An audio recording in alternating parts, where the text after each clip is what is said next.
and welcome to this conversation about forgiveness. They say to err is human and to forgive is divine.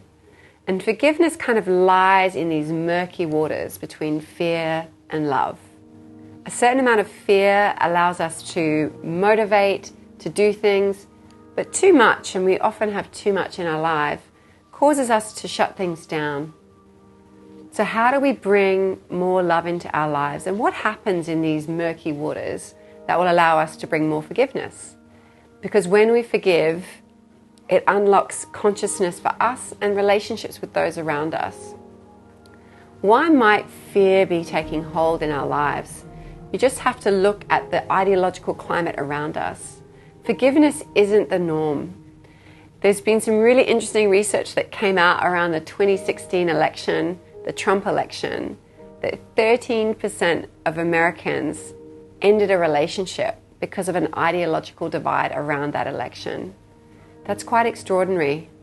So how can we bring love into these spaces? How can we have conversations that are based on understanding and forgiveness rather than about fear?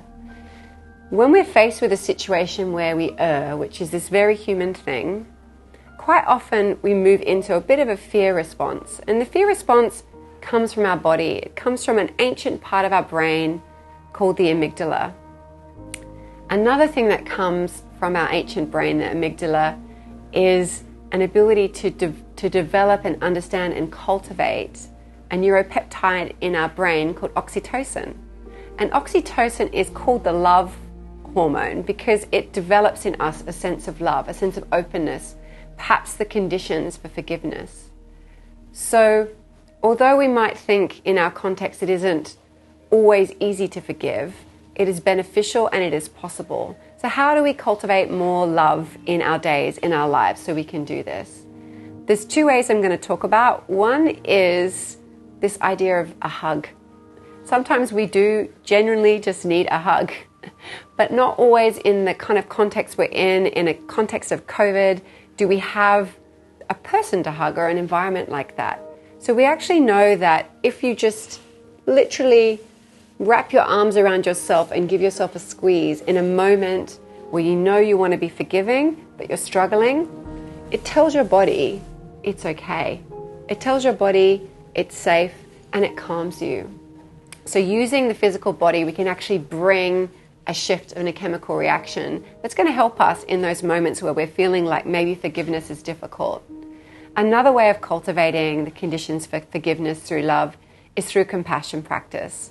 This is an active, a proactive intention to be compassionate in these situations. And this is about changing the neuroplasticity of your brain. So you can bring it into your life using exercises that you'll see in the Argonauts playbook, in the exercises you have. It could be bringing compassion into the way you walk, the way you talk, the way you interact with people. But through this kind of discipline, you can also find your pathway to love. Now, although forgiveness is difficult, although the amygdala, the part of our brain, is telling us to shut down, your amygdala is not assessing what is going to make you conscious and happy. That is a different choice.